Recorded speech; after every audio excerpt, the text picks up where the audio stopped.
ಎಲ್ರಿಗೂ ನಮಸ್ಕಾರ. ನೀವು ನೋಡ್ತಾ ಇದ್ದೀರಾ ಟಿವಿ ವಿಕ್ರಮ. ನಾನು ಮುಮ್ತಾಜ್ ಅಬ್ದುಲ್ ನೆಲ್ಲಡ್ಕ.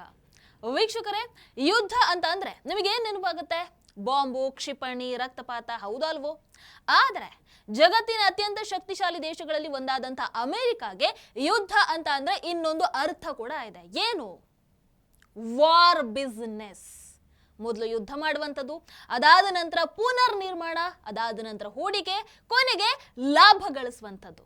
ಈಗ ಇರಾನ್ ಜೊತೆಗೆ ಆಗಿರುವಂತಹ ಒಂದು ಹೊಸ ಒಪ್ಪಂದವನ್ನ ನೋಡಿದ್ರೆ ಈ ಆರೋಪ ಏನ್ ಕೇಳಿ ಬರ್ತಾ ಇದೆಯೋ ಅದು ನಿಜ ಅನ್ನುವಂಥದ್ದು ಅರ್ಥ ಆಗ್ತಾ ಹೋಗುತ್ತೆ. ವೀಕ್ಷಕರ, ಅಮೆರಿಕದ ಮೇಲೆ ಆಗಾಗ ಕೇಳಿ ಬರುವಂತ ಒಂದು ದೊಡ್ಡ ಆರೋಪ, ಅವರ ಪಾಲಿಗೆ ಯುದ್ಧ ಅನ್ನುವಂಥದ್ದು ಕೇವಲ ಭದ್ರತಾ ಅಥವಾ ರಾಜಕೀಯ ವಿಚಾರ ಮಾತ್ರ ಅಲ್ಲ, ಅವರ ಪಾಲಿಗೆ ಅದೊಂದು ದೊಡ್ಡ ವ್ಯಾಪಾರ ಕೂಡ ಹೌದು.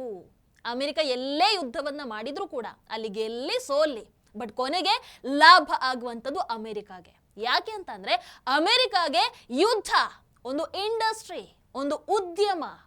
ಈಗ ಯಾಕೆ ಈ ವಿಚಾರ ಬರ್ತಾ ಇದೆ ಅಂತಂದ್ರೆ ಅಮೆರಿಕ ಹಾಗೆ ಇರಾನ್ ಮಧ್ಯೆ ಈಗ ಶಾಂತಿ ಒಪ್ಪಂದ ಆಗಿದೆಯಲ್ವಾ, ಅದರಲ್ಲಿ ಇರಾನ್ನ ಪುನರ್ ನಿರ್ಮಾಣಕ್ಕೆ ಅಂತ ಸುಮಾರು 28 ಲಕ್ಷ ಕೋಟಿ ರೂಪಾಯಿಗಳ ಹೂಡಿಕೆ ನಿಧಿಯನ್ನು ರಚಿಸುವಂತ ಪ್ರಸ್ತಾಪವನ್ನು ಅಮೆರಿಕ ಮಾಡಿರುವಂತದ್ದು. ಅಂದ್ರೆ ಬೇರೆ ಬೇರೆ ಸಂಸ್ಥೆಗಳು, ಬೇರೆ ಬೇರೆ ಹೂಡಿಕೆದಾರರಿಂದ ಹಣ ಸಂಗ್ರಹವನ್ನ ಮಾಡಿ ಅದನ್ನ ಬೇರೆ ಬೇರೆ ಯೋಜನೆಗಳಲ್ಲಿ ಹೂಡಿಕೆ ಮಾಡಿ ಲಾಭ ಗಳಿಸೋ ರೀತಿಯಾದಂತ ಒಂದು ನಿಧಿ. ಈಗ 28 ಲಕ್ಷ ಕೋಟಿ ರೂಪಾಯಿಗಳ ನಿಧಿಯ ಬಗ್ಗೆ ರಾಯ್ಟರ್ಸ್ ಸುದ್ದಿ ಸಂಸ್ಥೆ 3 ಪ್ರಮುಖ ಮಾಹಿತಿಗಳನ್ನ ಬಹಿರಂಗ ಪಡಿಸಿರುವಂತದ್ದು. ಏನು? ಮೊದಲನೇದಾಗಿ ಈ 28 ಲಕ್ಷ ಕೋಟಿ ರೂಪಾಯಿ ಅಮೆರಿಕ ಸರ್ಕಾರದ ಹಣ ಅಲ್ಲ, ಇದು ಯಾವುದೇ ಪರಿಹಾರ ಮೊತ್ತ ಕೂಡ ಅಲ್ಲ, ಸಹಾಯಧನ ಕೂಡ ಅಲ್ಲ. ಇದು ಸಂಪೂರ್ಣವಾಗಿ ಖಾಸಗಿ ಕಂಪನಿಗಳಾಗಿರಬಹುದು, ಹೂಡಿಕೆದಾರರ ನಿಧಿ ಆಗಿರುತ್ತೆ. ಇನ್ನು ಎರಡನೆಯದಾಗಿ ಈ ನಿಧಿಗೆ ಬೇಕಾದಂತಹ ಹಣದ ಸುಮಾರು ಅರ್ಧ ಭಾಗ ಅಂದ್ರೆ 14 ಲಕ್ಷ ಕೋಟಿ ರೂಪಾಯಿಗಳ ಹೂಡಿಕೆಗೆ ಈಗಾಗಲೇ ಜಗತ್ತಿನ ಅನೇಕ ಕಂಪನಿಗಳು ಸಮ್ಮತಿಯನ್ನು ಸೂಚಿಸಿವೆ. ಮೂರನೆಯದಾಗಿ ಮೂಲಗಳ ಪ್ರಕಾರ ಅಮೆರಿಕ, ಜಾಗತಿಕ ಬಹುರಾಷ್ಟ್ರೀಯ ಕಂಪನಿಗಳು ಈ ನಿಧಿಯಲ್ಲಿ ಹೂಡಿಕೆ ಮಾಡೋದಕ್ಕೆ ಸಿದ್ಧವಾಗಿವೆ. ಕಾರಣ ಒಂದೇ, ಲಾಭ ಗಳಿಸುವಂಥದ್ದು. ಈ ಹಣವನ್ನ ಇರಾನ್ನ ತೈಲ ಹಾಗೆ ಅನಿಲ ಸಂಸ್ಕರಣಾ ಘಟಕಗಳ ಅಭಿವೃದ್ಧಿಗೆ, ಅದೇ ರೀತಿ ಯುದ್ಧದಿಂದ ಹಾನಿಗೆ ಒಳಗಾದಂತಹ ಮೂಲ ಸೌಕರ್ಯಗಳ ಮರು ನಿರ್ಮಾಣಕ್ಕೆ ಬಳಸಲಾಗತ್ತೆ. 108 ದಿನಗಳ ಇರಾನ್ ಯುದ್ಧದಲ್ಲಿ ಅಮೆರಿಕ ಸುಮಾರು 2,80,000 ಕೋಟಿ ರೂಪಾಯಿಗಳನ್ನ ಖರ್ಚು ಮಾಡಿತು. ಆದ್ರೆ ಈಗ ಯುದ್ಧದಿಂದ ಆಗಿರುವಂತಹ ನಷ್ಟವನ್ನ ಅಮೆರಿಕ ನಮಗೆ ಭರಿಸಿಕೊಡ್ಲೇಬೇಕು ಅಂತ ಇರಾನ್ ಒತ್ತಾಯವನ್ನ ಮಾಡ್ತು.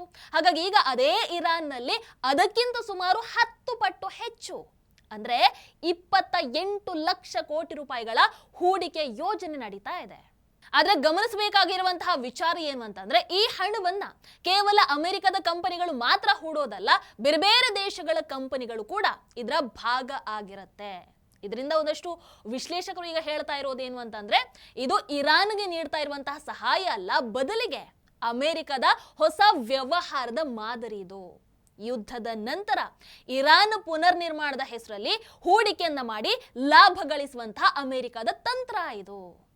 ವೀಕ್ಷಕರೇ, ನಾನು ಆಗ್ಲೇ ಹೇಳಿದ ಹಾಗೆ ಯುದ್ಧದಿಂದ ಆಗಿರುವಂತಹ ನಷ್ಟಕ್ಕೆ ಇರಾನ್ ಅಮೆರಿಕದಿಂದ ಸುಮಾರು 28 ಲಕ್ಷ ಕೋಟಿ ರೂಪಾಯಿಗಳ ಪರಿಹಾರವನ್ನ ಕೇಳುತ್ತೆ. ಆದ್ರೆ ಅಮೆರಿಕ ಆರಂಭದಲ್ಲಿ ಅದಕ್ಕೆ ಒಪ್ಪಲಿಲ್ಲ. ಅದರ ಬದಲು ಈಗ ಪುನರ್ ನಿರ್ಮಾಣ ಯೋಜನೆಗಳಲ್ಲಿ ಅಮೆರಿಕದ ಕಂಪನಿಗಳು ಹೂಡಿಕೆಯನ್ನ ಮಾಡಿ ಅಲ್ಲಿಂದಾನೇ ಲಾಭ ಗಳಿಸುವಂತ ಅವಕಾಶವನ್ನ ಹುಡುಕ್ತಾ ಇದೆ. ಅಂದ್ರೆ ಮೊದಲು ಯುದ್ಧದ ಮೂಲಕ ಇರಾನ್ನ ಮೂಲ ಸೌಕರ್ಯ ಆಗಿರಬಹುದು, ಸಾಮರ್ಥ್ಯಕ್ಕೆ ಆಗಿರಬಹುದು ಹೊಡೆತವನ್ನು ಕೊಡುವಂಥದ್ದು, ಅದಾದ ನಂತರ ಪುನರ್ ನಿರ್ಮಾಣದ ಹೆಸರಲ್ಲಿ ಅದೇ ದೇಶದಲ್ಲಿ ಹೂಡಿಕೆಯನ್ನ ಮಾಡಿ ಹಣವನ್ನ ಗಳಿಸುವಂಥದ್ದು. ಇದು ಅಮೆರಿಕದ ಹೊಸ ಬಿಸಿನೆಸ್ ಮಾಡೆಲ್. ಬಟ್ ಇಲ್ಲಿ ಇನ್ನೊಂದು ವಿಚಾರ ಬರುತ್ತೆ. ಏನು? ಶಾಂತಿ ಒಪ್ಪಂದಕ್ಕೆ ಸಹಿ ಹಾಕಿದ ತಕ್ಷಣ ಇರಾನ್ಗೆ ಈ ಹಣ ಸಿಗೋದಿಲ್ಲ. ಒಪ್ಪಂದದ ಇರುವಂತಹ ಎಲ್ಲಾ ಷರತ್ತುಗಳನ್ನ ಇರಾನ್ ಸಂಪೂರ್ಣವಾಗಿ ಪಾಲಿಸಿದಾಗ ಮಾತ್ರ ಈ ನಿಧಿಯ ಲಾಭ ಅವರಿಗೆ ಸಿಗುವಂಥದ್ದು. ಇರಾನ್ ಮೇಲೆ ಅಮೆರಿಕ ನೇರ ನಿಯಂತ್ರಣವನ್ನು ಸಾಧಿಸೋದು ಇಲ್ಲಿ ಅಷ್ಟು ಸುಲಭದ ಮಾತಲ್ಲ. ಯಾಕಂದ್ರೆ ಇರಾನ್ ವೆನಿಜುವೆಲಾ ಅಲ್ಲ. ವೆನಿಜುವೆಲಾದಲ್ಲಿ ಅಮೆರಿಕಾಗೆ ಸಾಧ್ಯ ಆಗಿರ್ಬೋದು, ಬಟ್ ಇರಾನ್ನಲ್ಲಿ ಅದು ಸಾಧ್ಯ ಇಲ್ಲ. ಯಾಕಂದ್ರೆ ಇರಾನ್ ಇವತ್ತಿಗೂ ಕೂಡ ಪ್ರಬಲ ರಾಷ್ಟ್ರ. ಅಲ್ಲಿ ಅವರಿಗೆ ತನ್ನದೇ ಆದಂತಹ ಸರ್ಕಾರ ಇದೆ, ತನ್ನದೇ ಆದಂತಹ ಬಲಿಷ್ಠ ಸೇನೆ ಇದೆ.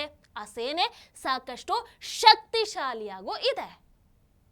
ಬಟ್ ಈ ಬೆಳವಣಿಗೆಗಳ ನಂತರ ಇರಾನ್ನಲ್ಲಿ ಪಾಶ್ಚಾತ್ಯ ರಾಷ್ಟ್ರಗಳು ಅದೇ ರೀತಿ ಅವುಗಳ ಬಹುರಾಷ್ಟ್ರೀಯ ಕಂಪನಿಗಳ ಪ್ರಭಾವ ಹಿಂದಿಗಿಂತ ಹೆಚ್ಚಾಗುವಂತ ಸಾಧ್ಯತೆ ಇದೆ. ರಷ್ಯಾ ವಿರುದ್ಧದ ಯುದ್ಧದಲ್ಲಿ ಯುಕ್ರೇನ್ಗೆ ಅಮೆರಿಕ ಅದೇ ರೀತಿ ಅದರ ಮಿತ್ರ ರಾಷ್ಟ್ರಗಳು ನಿರಂತರವಾಗಿ ಶಸ್ತ್ರಾಸ್ತ್ರ ಸಹಾಯವನ್ನು ನೀಡ್ತಾ ಇವೆ.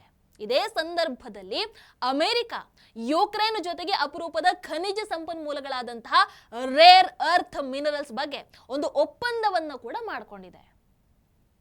ಅಮೆರಿಕ ಇದೇ ರೀತಿಯಾದಂತಹ ಒಂದು ಯುದ್ಧದ ನಂತರದ ವ್ಯವಹಾರ ತಂತ್ರವನ್ನ ಇವನ್ 2003ರಲ್ಲಿ ಕೂಡ ಮಾಡಿತ್ತು ಇರಾಕ್ ಜೊತೆಗೆ. ಇರಾಕ್ ಯುದ್ಧದ ನಂತರ ಪುನರ್ ನಿರ್ಮಾಣದ ಹೆಸರಲ್ಲಿ ಅಮೆರಿಕದ ಕಂಪನಿಗಳಿಗೆ ಕೋಟ್ಯಾಂತರ ಮೌಲ್ಯದ ಗುತ್ತಿಗೆಗಳನ್ನು ನೀಡಲಾಗುತ್ತೆ. ಅಂತಹ ಕಂಪನಿಗಳಲ್ಲಿ ಪ್ರಮುಖವಾದದ್ದು ಒಂದು ಹ್ಯಾಲಿಬರ್ಟನ್.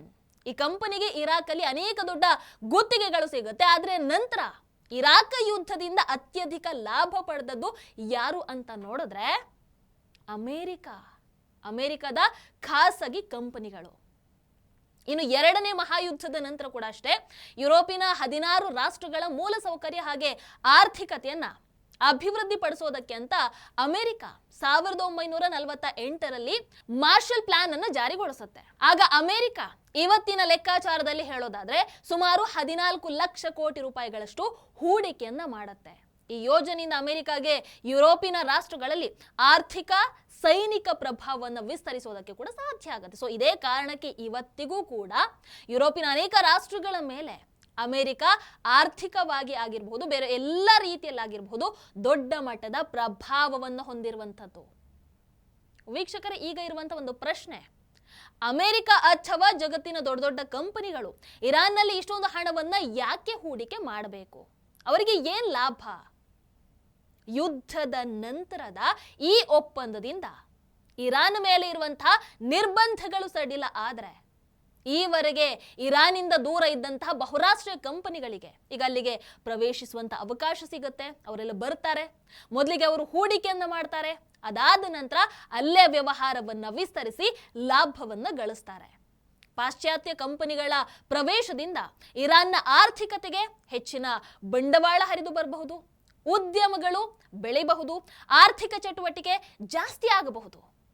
1979ರ ಇಸ್ಲಾಮಿಕ್ ಕ್ರಾಂತಿಯ ನಂತರ ಅಮೆರಿಕ ಆಗಿರಬಹುದು, ಪಾಶ್ಚಾತ್ಯ ರಾಷ್ಟ್ರಗಳ ಬಹುತೇಕ ಕಂಪನಿಗಳು ಆಲ್ಮೋಸ್ಟ್ ಇರಾನ್ನಿಂದ ಹೊರಗೆ ಹೋಗಿದ್ವು. ಅವತ್ತಿಂದ ಇವತ್ತಿನವರೆಗೂ ಅಮೆರಿಕದ ಕಂಪನಿಗಳು ಇರಾನ್ನಲ್ಲಿ ವ್ಯಾಪಾರ ಮಾಡ್ತಾ ಇರಲಿಲ್ಲ. ಬಟ್ ಈಗ ಪರಿಸ್ಥಿತಿ ಬದಲಾಗಿದೆ. ಇದೇ ಕಂಪನಿಗಳು ಮತ್ತೆ ಇರಾನ್ಗೆ ಹೋಗಿ ತಮ್ಮ ವ್ಯವಹಾರವನ್ನ ಆರಂಭಿಸಬಹುದು. ಅಂದ್ರೆ ಅವರಿಗೆ ಮತ್ತೊಂದು ದೊಡ್ಡ ಮಾರುಕಟ್ಟೆ, ಹೊಸ ವ್ಯಾಪಾರ ಅವಕಾಶ ಸಿಗತ್ತೆ. ಇರಾನ್, ನಿಮಗೆ ಗೊತ್ತು, ಇರಾನ್ ಜಗತ್ತಿನ 2ನೇ ಅತಿ ದೊಡ್ಡ ನೈಸರ್ಗಿಕ ಅನಿಲ ಸಂಗ್ರಹವನ್ನು ಹೊಂದಿರುವಂತಹ ದೇಶ. ಅದರ ಜೊತೆಗೆ 3ನೇ ಅತಿ ದೊಡ್ಡ ತೈಲ ಸಂಗ್ರಹ ಕೂಡ ಇರಾನ್ನಲ್ಲಿದೆ. ಹೀಗಾಗಿ ತೈಲ ಹಾಗೆ ಅನಿಲ ಸಂಸ್ಕರಣಾ ಘಟಕಗಳಲ್ಲಿ ಹೂಡಿಕೆ ಮಾಡೋ ಬದಲಾಗಿ ವಿದೇಶಿ ಕಂಪನಿಗಳಿಗೆ ಮುಂದಿನ ಹಲವು ವರ್ಷಗಳ ಕಾಲ ತೈಲ ಹಾಗೆ ಅನಿಲ ಮಾರಾಟದ ಆದಾಯದಿಂದ ಪಾಲು ಆಗಿರಬಹುದು, ಕಮಿಷನ್ ಆಗಿರಬಹುದು ಅಥವಾ ಲಾಭಾಂಶ ಸಿಗುವಂತ ಸಾಧ್ಯತೆ ಇರುತ್ತೆ. ಅಂದ್ರೆ ವಿದೇಶಿ ಕಂಪನಿಗಳು ಇರಾನ್ನ ಪುನರ್ ನಿರ್ಮಾಣಕ್ಕೆ ಹಣವನ್ನ ಹೂಡಿಕೆ ಮಾಡುತ್ತವೆ. ಅದರ ಪ್ರತಿಫಲವಾಗಿ ದೀರ್ಘಕಾಲದವರೆಗೆ ಅಲ್ಲಿನ ಇಂಧನ ವಲಯದಿಂದ ಲಾಭ ಗಳಿಸ್ತಾ ಹೋಗ್ತಾರೆ ಅವರು. ಇದನ್ನ ಅಮೆರಿಕದ ವಾರ್ ಬಿಸಿನೆಸ್ ಮಾಡೆಲ್ ಅಂತ ಕರೀತಾ ಇರುವಂತದ್ದು. ಯುದ್ಧದ ನಂತರ ಪುನರ್ ನಿರ್ಮಾಣದ ಹೆಸರಲ್ಲಿ ಇವರು ಪ್ರವೇಶ ಮಾಡಿ ಅದಾದ ನಂತರ ಆ ದೇಶದ ಆರ್ಥಿಕತೆಯಲ್ಲಿ ಪ್ರಮುಖ ಸಂಪನ್ಮೂಲ ಕ್ಷೇತ್ರಗಳಲ್ಲಿ ತಮ್ಮ ಪ್ರಭಾವವನ್ನ ವಿಸ್ತರಿಸೋ ತಂತ್ರವನ್ನ ಈಗ ಅಮೆರಿಕ ಹೂಡಿರುವಂಥದ್ದು. ಬಟ್ ಅದೇನೇ ಇರಲಿ, ಈಗ ಸದ್ಯಕ್ಕಂತೂ ಅಮೆರಿಕ ಇರಾನ್ ನಡುವಿನ ಒಂದು ಯುದ್ಧ ಅಧಿಕೃತವಾಗಿ ಅಂತ್ಯ ಆಗಿದೆ. ಪಾಕಿಸ್ತಾನದ ಮಧ್ಯಸ್ಥಿಕೆಯಲ್ಲಿ ಇರಾನ್ ಅಮೆರಿಕ ಅಧ್ಯಕ್ಷರು ಶಾಂತಿ ಒಪ್ಪಂದಕ್ಕೆ ಸಹಿಯನ್ನು ಹಾಕಿದ್ದಾರೆ.